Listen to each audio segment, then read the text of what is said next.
বর্ষার সময়টা না।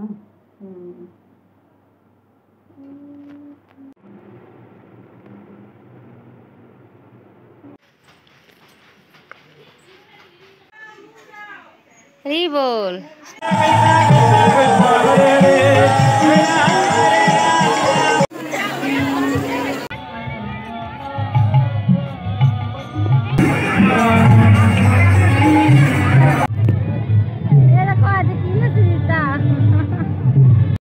হরে কৃষ্ণা, রাধে রাধে। কেমন আছো সবাই? আশা করছি সবাই খুব ভালো আছো। রাধা মাধব গুরু গৌরাঙ্গের কৃপায়।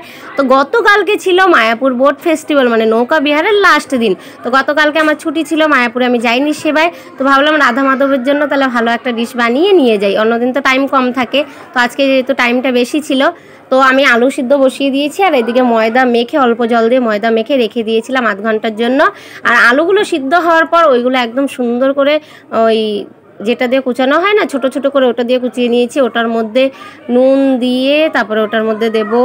আর হ্যাঁ, ময়দাটা মাখার সময় একটু জয়েন দিয়ে দিয়েছিলাম। তো তোমরাও এই রেসিপিটা বানিয়ে ভগবানকে ভোগ লাগাতে পারো বাড়িতে, বা যে কোনো মন্দিরে, ইস্কন মন্দিরে গিয়ে তোমরা এই ভোগটা নিবেদন করতে পারো ভগবানকে।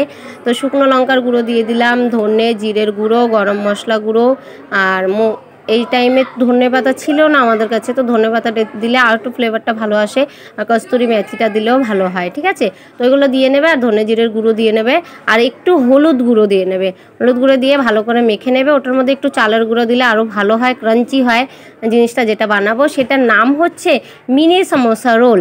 তো ময়দাটা আধ ঘন্টা যেহেতু রেখে দিয়েছিলাম, তারপরে ভালো করে বেলে নিলাম। বেলে তারপরে আমি মাখিয়ে নিচ্ছি ওটাতে আলু। আর হ্যাঁ হ্যাঁ, একটা জিনিস তো ভুলেই গেছি আমি, সেন্টারে একটা বাটি রাখতে হতো। তোমরাও ভাবছো বাটিটা কেন রাখলো, দাঁড়াও, ঠিক কারণটা এখনই বুঝতে পারবে। তো মাঝে একটা বাটি রেখে সাইড দিয়ে পুরোটা আলু মেখে দিলাম। তো সাইড দিয়ে পুরোটা আলুটা লাগানোর পর বাটিটা সরিয়ে দিয়ে মাঝখানে দেখো সাদা রয়েছে, ময়দাটা দেখা যাচ্ছে, ওইটুকু জায়গায় আলু দেওয়া যাবে না। ঠিক আছে, তো তারপর আমি চৌকোনা করে কেটে নিচ্ছি। তোমরাও নিজের মন মতন করে যতগুলো পিস করতে চাও করে নিতে পারো। তো আমি সেন্টার দিয়ে আগে করেছি, আরেকবার কাট লাগিয়েছি, দেখো সুন্দর ডিজাইন হয়ে গেছে। এখন এটা একটু টেনে একটু গোল করে নেব, আর ওই যেই দিকটা সাদাটা রয়েছে না, ওইখানে একটু জল লাগিয়ে দিতে হবে যাতে ভালো করে রোলগুলো লেগে যায়। এখন হালকা হালকা করে রোল করে নেব। তো মাও আমাকে হেল্প করছে, কারণ তাড়াতাড়ি ভাবলাম আজকে মন্দিরে গিয়ে, আজকে নীল মাধব, আজকে এই বছরে একদিনই নীল মাধবের দর্শন হয়, তো তার জন্য ওটা দর্শন করার জন্য আমরা তাড়াহুড়ো করছিলাম। এই দেখো রোল কি সুন্দর শেপটা এসে, দেখেছো? বানানোর পর আরও সুন্দর লাগবে। তো সবগুলো এই যে পরপর করে সাজাচ্ছি, এগুলো আরও বানাতে হবে, মানে যতটা আটা মেখেছি ততগুলো সব করে দেখো রোলগুলো কি সুন্দর লাগছে না ডিজাইনটা। তো তোমরা অবশ্যই বানাবে। তারপরে তেল গরম হয়ে গেছিলো, মায়ের দিকে তেলে ভেজে দিচ্ছে, আর আমি বাইরে বারান্দায় বসে বসে ওইগুলো বেলে দিচ্ছিলাম আর নয়ন রোল করছিলাম। মানে সবাই মিলে আমরা রাধা মাধবের ভোগের জন্য ভোগ রেডি করছিলাম। ঠিক আছে, এই দেখো একটু লাল কড়া করে ভেজে নেবে, একটু বেশি ভাজা হলে আমার ভালো লাগে, দেখতেও সুন্দর লাগে, তাই না? একটু ব্রাউন কালারটা আসলে বেশি ভালো লাগে, সাদা সাদাটা অতটা পছন্দ হয় না আমার।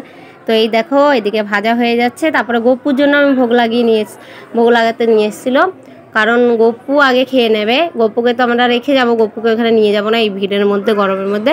তো রাধা মাধবের জন্য এই যে আলাদা তুলে রাখা হয়েছিল, এই যে বড় টিফিন বাটিতে, আর গপুর জন্য আলাদা ভেজে এখানে ভোগ লাগানো হয়েছে। তো এই বাটিটা আমরা নিয়ে যাব মায়াপুরে গিয়ে আমরা রাধা মাধবকে ভোগ লাগাবো। তারপরে আমরা সব ভাজা হওয়ার পর রেডি হয়ে গেলাম। আমি আজকে গোপী ড্রেস পরেছি, যেহেতু বাড়িতে ছিলাম। মায়াপুরে ডিউটিতে অতটা আমি পরে যাই না শাড়ি বা গোপী ড্রেস, কারণ সাইকেল চালাতে অসুবিধা হয়। তো আজকে সাইকেলেই যাব, কিন্তু আস্তে আস্তে যাব, ডিউটি টাইম তো তাড়াতাড়ি যেতে হয়। তো চলে এসেছি মন্দিরে, সমাধি মন্দিরে। এই যে রাধা মাধব চলে আসছে। আর আজকে লাস্ট দিন, কি বলবো, এত ভিড় হয়েছে, প্রচুর ভিড়। তো মন্দির দর্শন করতে গিয়ে আমাদের একটু টাইম লেগে গেছে, তার জন্য এই জায়গাটা আজকে আর ভিতরে সামনে যাওয়ার চান্স পাইনি। তো একটু সাইড দিয়ে নিচে আসলাম। ওই দেখো রাধা মাধব নামছে আস্তে আস্তে। তো আজকে রাধা মাধবের দর্শনটা কিন্তু অবশ্যই করবে। ওই দেখো নীল মাধব, দেখেছো? পুরো নীল রঙের হয়ে আছে। তো নীল মাধব পুরীতে, মানে উড়িষ্যা থেকে একটু পুরী মন্দির থেকে যেতে হয়, মনে হয় 2-3 ঘন্টা রাস্তা আছে। ওইখানে নীল মাধব যে রয়েছেন, তো এখানে তোমরা যদি পুরী যাও অবশ্যই নীল মাধব দর্শন করবে। তো এই 7 দিন যে নৌকা বিহার হয় না, 7 দিন আলাদা আলাদা বেশ ধরেন। তো আজকে হচ্ছে মাধবের ছিল নীল মাধবের বেশ। ঠিক আছে, তো এই দর্শনটা কিন্তু বছরে একবারই পাওয়া যায়। তো মানে সত্যি কি সুন্দর লাগছে বলো দেখে। ওই দেখো রাধা মাধবকে এখানে রঙ্গোলি বানানো ছিল, যেটা প্রত্যেক দিনই বানানো হয়। তো তাই আজকে আমি আর দেখানোর সুযোগ পেলাম না যে কী রঙ্গোলি বানিয়েছে, কারণ আমি নিজেই কাছে যেতে পারছি না, দূরে থেকেই ভিডিও করছি। তো আমিও একটু উঁচু হয়ে দর্শন করার চেষ্টা করছি, তোমাদেরকেও করানোর চেষ্টা করছি। ওই দেখো রাধা মাধব উঠে পড়েছে রঙ্গোলি থেকে, এখন ডাইরেক্ট যাবে নৌকায়। আর আজকে এত ভিড় হয়েছে, বললাম যে লাস্ট দিন, তো যারা এই 7 দিনের মধ্যে মানে কোনো দিন ভোগ লাগায়নি, হয়তো সুযোগ পায়নি, তো আজকে সবাই চেষ্টা করেছে রাধা মাধবের জন্য কিছু না কিছু ভোগ রান্না করে নিয়ে আসার জন্য। তো আজকে একটু কি বলো তো কষ্টই হবে ভোগ লাগাতে, কারণ প্রচুর লাইন মাতাজিদের, এদিকে ওইদিকে প্রভুজিদের। একজন প্রভুজি কী নিয়ে এসছে বলো তো, আমি দেখছিলাম সেটাই, কিন্তু ভিডিও করতে পারিনি ভিড়ের জন্য। ফুচকা নিয়ে এসছে মাধবের জন্য, এই গরমের মধ্যে সে ফুচকা আর তেঁতুল জল, বাহ মাধবও খুব খুশি হয়ে যাবে বলো। তো আমি তো মিষ্টি জিনিসটা একটু কমই আনি মাধবের জন্য, কারণ বেশিরভাগই সবাই কেউ পিঠে করে, কেউ পুলি করে, কেউ পায়েস করে। পায়েসটা আমি ফার্স্ট দিন করেছিলাম, তারপর থেকে আমি একটু যেমন পাস্তা করেছি, চাউমিন করেছি, মানে একটু চটপটা টাইপের করেছি, যেটা আমিও পছন্দ করি, তাই মাধবকে ওটাই দেই। তো মাধবের আই থিঙ্ক এগুলো পছন্দই হবে, কারণ কত আর মিষ্টি খাবে, তাই না বলো। সবাই যদি একই আইটেম দেয় তাহলে মাধবকে ফ্লেভারও তো আলাদা আলাদা দিতে হবে, তাই না। তো তার জন্য আমি এটা নতুন স্ন্যাক্স নিয়ে এসেছি, যেটা তোমাদেরকে দেখালামই। তো আমি ভোগ লাগানোর জন্য দাঁড়িয়ে রয়েছি, মুখের অবস্থা দেখেছো আমার, সঙ্গে সঙ্গে জব করছিলাম, কারণ দিনে আজকে জব করার টাইম পাইনি আমি। তো ঘেমে পুরো স্নান হয়ে গেছি ভোগ লাগাতে গিয়ে। এখনও ভোগ লাগানোর চান্স পাইনি, কত মাতাজিদের পিছন দেখতেই পাচ্ছ, সবাই ভোগ হাতে নিয়ে দাঁড়িয়ে রয়েছে। তো রাধা মাধব 3 পাক ঘুরে পুকুরের ধারে এখন এসে থেমেছেন ঘাটে। তো ফাইনালি এখন আই থিঙ্ক ভোগ লাগাতে পারবো, কারণ আগে যে 3 বার ঘোরার আগে যে ভোগ লাগানো হয়েছে 3 বার, সেই 3 বারে আমি চান্স পাইনি। তো আশা করছি এইবার ভোগটা লাগাতে পারবো। রাধা মাধব এখন হয়তো অ্যাকসেপ্ট করবেন আমার ভোগ নিবেদনটা, দেখি রাধা মাধবের কেমন কৃপা হয়। তো সবাই এটাই কিন্তু আলাদা আনন্দ, দেখে মনে হচ্ছে কত কষ্ট, কিন্তু বিশ্বাস করো কোনো কষ্ট না, এটা একটা মজা। মানে এই দিনটা আবার সেই সামনের বছর পাবো, তাই না। সামনের বছরের কোনো মানুষের কোনো গ্যারান্টি নেই, দেখা গেলো আমি থাকলামই না সামনের বছর। তো তাই এটা কষ্ট বলা যাবে না, এটা চিন্ময় আনন্দ বলতে হবে, এটাকে নিত্য আনন্দ। সবাই কত মানে সবাই ছুটাছুটি করছে ভগবানের জন্য, কে আগে ভোগ নিবেদন করবে, কেউ আবার মালা করে নিয়ে এসছে নানা রকমের ফুলের, কেউ ফুল নিয়ে এসছে।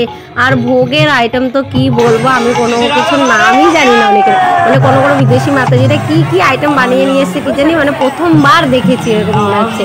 তো প্রসাদ পাওয়া যায় সামনে উঠলে, ভোগ নিবেদনের পরে ওইখানে সব লাইন দিয়ে যে যেটা ভোগ লাগায় সেই প্রসাদগুলো আবার সবার মধ্যে বিতরণ করে। তো যাই, এগিয়ে যাই আস্তে আস্তে, দেখি ভোগটা লাগাতে পারি কিনা। তো ওই দেখো পর্দা দেওয়া হয়ে গেছে, তো ভোগ লাগানো হচ্ছে।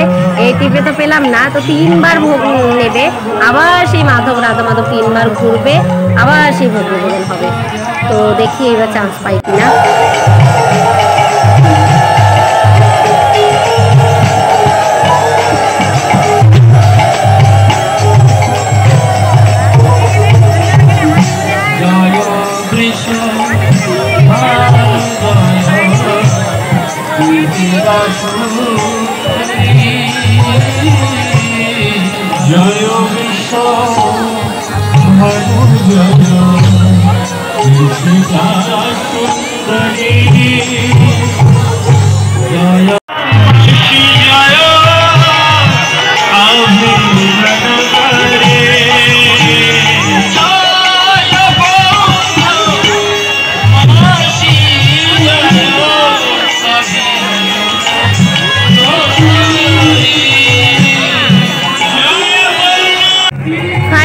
ভোগ লাগিয়ে উপরে চলে আসলাম, উপরে এসে প্রসাদ বিতরণ করছি। অ্যাকচুয়ালি আগে ভেবেছিলাম গোটা গোটা দেবো সবাইকে, কিন্তু এক টিফিন তো তার থেকে বেশি তো হয়নি, তো সবাইকে ভেঙে ভেঙে দিতে হচ্ছে আমাকে। আরও প্রসাদ বিতরণ পর আমরা চলে আসলাম প্রসাদ পেতে। প্রচুর লাইন ছিল, লাইন দিয়ে আবার প্রসাদ নিলাম, ফ্রাইড রাইস, বেগুনি, কালো মিষ্টি আর লস্যি ছিল। মহাপ্রসাদ কি জয়। এখন আবার রাধা মাধবের কাছে ফিরে যাই, দেখি কি করি। এই দেখো সবাই দীপদান করেছে, হরি বল। তো রাধা মাধব এখন চলে যাবেন। এই দেখো ময়ূরী নৃত্য করছে, আর আজকে সমস্ত দেবতারা রাধা মাধবের নৌকা বিহার দর্শন করতে এসছে। তো অনেকে ব্রহ্মা সেজেছে, শিব সেজেছে, এই দেখো ব্রহ্মাজি। তো আসার সময় সবাই সেজে সেজে এসছে, কিন্তু আমাদের আসতে লেট হয়েছে বলে আমি ওটা দেখাতে পারিনি ভিডিওতে। তো যাওয়ার সময় দেখাচ্ছি, দেখো এরা আগে আগে যাবে, পিছনে পিছনে রাধা মাধব যাবে। তো মোটামুটি 8টা বাজতে চললো, তো 8টায় গিয়ে আবার শয়ন দেওয়া হবে রাধা মাধবকে। আর ভিড় দেখেছো, সবাই এখানে প্রসাদ পাচ্ছিল, প্রসাদ পেয়ে এখন সবাই সরে গেছে, আর এদিক দিয়ে রাধা মাধব চলে যাবে। জয় রাধা মাধব বোট ফেস্টিভ্যাল কি জয়, রাধা মাধব নৌকা বিহার মহোৎসব কি জয়। তো আসছে বছর আবার হবে। তো এখন আমরা বাড়ি চলে যাব, রাধা মাধবকে দেখি দোল দিচ্ছে, একটু রাধা মাধবের দোলটা দর্শন করে তারপরে আমরা বাড়ি চলে যাব। তখন চলো রাধা মাধবের দিকে যাই এখন।